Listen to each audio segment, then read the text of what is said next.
Utara, dan seterusnya sampai ke bawah. Anda mengadu domba institusi ini. Padahal substansinya salah. Bukan pengalihan. Anda bilang pengalihan. Ini penangguhan. Saya pelakunya. Karena itu pimpinan, minta maaf Pak Kajati, kita terima. Tapi kejahatan ini harus diproses menurut hukum pidana. Karena telah mengorbankan kita semua. Lembaga ini, saya pegang lembaga itu, amanah itu. Saya harus perjuangkan itu. Dan saya jalankan. Itulah justice delay, justice deny. 1 detik pun Anda tidak mengeksekusi itu tidak adil. Itu soalnya. Tentu orang bilang, udahlah Bang Hinca, kan besoknya putusan. Untuk apa dia pulang? Tunggu. Bagi masyarakat Karo, kalau dia sudah dibebaskan, ia wajib mencium tangan bapak dan ibunya, istrinya, anak-anaknya kalau ada. Karena itu saya mengerti budaya Karo. Antar Amsal pulang ke rumahnya. Agar kakinya menginjakkannya di depan pintu rumahnya. Karena dia mendapatkan keadilan hari itu. Lalu diupah-upah. Dan malam itu saya tanya, ini minta maaf lagi Ketua, saya jelaskan lagi. Saya perintahkan kepada mereka, kalau jaksanya belum juga datang, mampir kalian ke Kejaksaan Negeri Karo, supaya ditandatangani di situ. Kau yang bawa itu Amsal. Apa yang dipesankan? Tunggu ya Bang, kami akan datang. Oke? Begitu datang, nggak datang-datang, sampai besok paginya, tidak pernah muncul lagi di telepon pun tidak bisa. Sudah, saya tanya, sudah tiba kalian? Sudah Bang, Kajari nggak datang? Nggak ada. Jaksanya nggak ada. Rutannya sudah taken? Sudah. Oke, sampai di rumah diupah-upah. Jam berapa kalian pulang? Saya minta jam 1 paling lama dari Takaban Jahe harus turun ke Medan. Karena saya yang tanggung jawab. Kalau Anda nggak datang, kalau Amsal tidak datang hari itu, di mana tanggung jawab sebagai orang yang memohon atau yang memberi jaminan itu? Nah, oleh karena itu, apa yang disampaikan ini berakibat fatal. Sampai Kapus Penkum pun memberi statement yang harusnya Kepala Pusat Penerangan tentang Hukum menjadi penyesatan hukum. Karena salah dari teman-teman semua. Penangguhan kok dibilang pengalihan. Jadi apa yang terjadi? Bukan soal LSM lagi nih Pak Enam. Ini sudah kejahatan. Secara institusi membawa nama Tuhan pun dibawa. Jadi karena itu lewat pimpinan saya minta Kajati selepas ini gunakan kewenangan, bersihkan ini semua. Harus begitu. Saudara Komjak, turunlah, segeralah. Karena ini tadi sebuah teman-teman sudah memberitahu ini. Karena itulah saya selalu mengatakan, justice delay, justice deny. Keadilan yang tertunda 1 detik pun adalah kejahatan yang sempurna. Lewat pimpinan saya minta Komjak turun ke Rutan Tanjung Gusta untuk meluruskan ini. Berapa banyak tahanan di sana yang dilakukan sesuai KUHP atau tidak? Dan jika tidak, saya atas nama mengizinkan memohon kepada teman-teman. Kita tangguhkan itu semua demi keadilan ini. Karena nggak fair juga kalau cuman Amsal. Waktu saya kemarin ke sana, banyak yang ngantri minta ketemu. Bukan Amsal saja Bang, saya juga. Saya tanya, tadi ini dianggap selesai untuk brownies. Bagi saya tidak. Enggak selesai. Enggak selesai itu Bang ya. Jadi brownies itu kalau Anda bilang itu bentuk humanis kejaksaan, bukan. Intimidasi yang paling buruk di dunia adalah intimidasi yang paling halus dengan memberi iming-iming roti. Apalagi tadi kau hina itu Rutan. Karena kami nggak makan di sini. Gila kalian. Negara mencukupi seluruh biaya untuk makan. Kenapa kalian bilang kami kekurang makanan di sini? Jangan. Roti brownies itu kau beri hanya membujuk rayu dia supaya nggak ribut. Karena itu Komjak, saya minta turun. Pak Kajati, sudahlah. Anda sukses menuntaskan Deli Serdang. Anda sukses menuntaskan Tapanuli lapas ya. Padang Lawas. Sekarang Karo kita selesaikan. Bapak turun. Yang kedua, saya mendapatkan informasi yang cukup ini pimpinan. Saya khawatir ini terjadi. Saya ingin nanti dijawab, kalau ini salah mohon dimaafkan.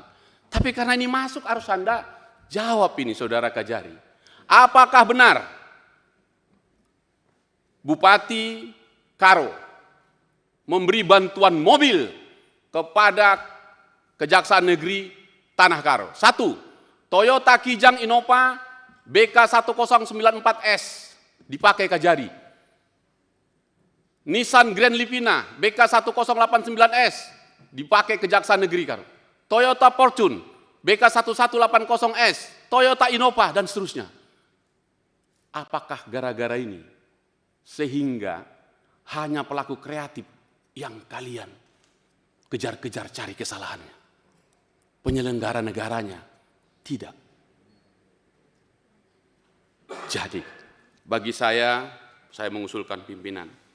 Terima kasih untuk kita semua sudah membuat contoh ini. Terima kasih Bang Dasko, Anda mengeksekusinya atas nama lembaga. Bentuk kecintaan kita menyelamatkan kejaksaan ini. Jadi, Pak Kajati lewat pimpinan, saya nggak mundur satu kata pun. Agar ini berjalan dengan baik. Tarik Kajari, tarik semua kasih-kasih ini. Semua yang terlibat kasus ini tarik. Dan setelah itu, selepas ini Anda harus minta maaf dan menarik ini. Karena kesalahannya fatal. Dan saya minta lewat Kajati, sampaikan ke Jaksa Agung, minta maaf itu Kapuspen. Karena telah menyampaikan sesuatu yang tidak benar. Kita panggil aja Kapuspen, nggak ada masalah. Nah, itu salah satunya. Sehingga dengan demikian kesimpulan saya adalah, apapun nanti putusan di sini, mesti menjadi pembelajaran yang terhormat. Saya menghormati Pak Kajati dengan caramu yang elegan. Saya minta maaf pimpinan. Tadi malam saya mengomunikasi dengan Anda. Sampai jam 2 pagi saya bicara dengan beliau. Nggak ada tiket ini Bang. Nggak apa-apa. Usahakanlah. Datanglah kau. Sebagai bentuk pertanggungjawaban moral kepada anak buahmu. Dan ternyata beliau datang. Saya minta maaf. Kenapa nggak saya kasih tahu? Saya takut nggak datang. Ternyata sudah datang di sini. Dan itulah bentuk kesejukan kita. Tetapi secara profesional, nggak bisa kita hentikan begitu saja ini. Kalau bahasa kita, copot dulu, sekolahkan lagi, belajar lagi, supaya semuanya baik. Yang terakhir, supaya ada kepastian hukum kepada kita semua. Karena wartawan kemarin nanya saya jawabnya saya lepas lagi. Silakan tanya Jampidum. Apa itu? Bolehkah putusan bebas dikasasi? Begitu. Saya bilang, tanyalah Jampidumnya, suruh mereka nanya. Mestinya Kajari, mestinya Anda di situ. Sebelum sidang dimulai ketua, saya di situ. Masih protes keras ini tentang surat ini. Masih protes keras. Saya tidak menemui terdakwa di situ. Padahal sudah ada di depannya. Jadi, karena itu apa yang mau saya katakan di situ, saya ingin mengatakan, sudahlah. Kasus ini kita ambil pelajaran bagi seluruh kejaksaan kita, atas kecintaan kita, anak-anak muda. Pit stop sebentar. Mundur dulu kalian semua. Masuklah yang senior-senior, yang lebih bijak, untuk memperbaiki, ayo belajar sama-sama.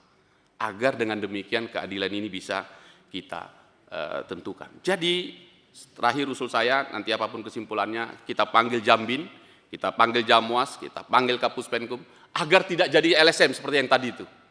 Bagi saya, jaksa yang hebat adalah jaksa yang membuat argumentasi hukum di dakwaannya, argumentasi hukum di tuntutannya, kita terima dengan baik. Saya agak kaget itu. Mereka yang bikin dakwaan, saya baca dakwaannya, primer dan subsidiar. Sudah dia yang nuntut pakai primer dan menahan Amsal 130 hari. Dia pula yang bilang, mohon maaf Pak Majelis yang mulia, tuntutan dakwaan saya yang primer itu tidak terbukti. Dia yang bilang tidak terbukti. Lalu kalau tidak terbukti, mengapa kau taruh di situ? Sebaiknya jangan lakukan itu. Biarkan hakim yang menyatakan itu tidak terbukti. Artinya apa? Anda main-main. Anda telah mengorbankan 130 hari saudara Amsal di situ dengan dakwaan primer yang menakutkan itu. Dan seterusnya, dan seterusnya. Dengan demikian, saya mohon pimpinan, saya minta Kajati selepas ini gunakan kewenangan. Laporkan kepada Jaksa Agung supaya segera reda ini. Dan saya minta tetap secara profesional, para jaksa yang terlibat di sini, termasuk Kajari, kita tarik sementara. Itu saran saya agar tuntas ini. Kepada saudara Amsal dan keluarga istri, juga teman-teman di Karu semua yang nggak bisa hadir. Terima kasih, Anda sudah bebas, tapi saya masih mau dengar apakah mereka tunduk atau tidak ke pasal 299 KUHP. Kalau itu nanti terserah nanti pimpinan. Tapi saya sampaikan itu. Terima kasih pimpinan. Ya, teman-teman, ini ada yang nggak bisa ditunda juga, itu sholat maghrib tuh. Jadi kita skors ya, untuk sholat maghrib Lanjut jam berapa? 18.30 ya? Oke. Ya, 18.30 ya.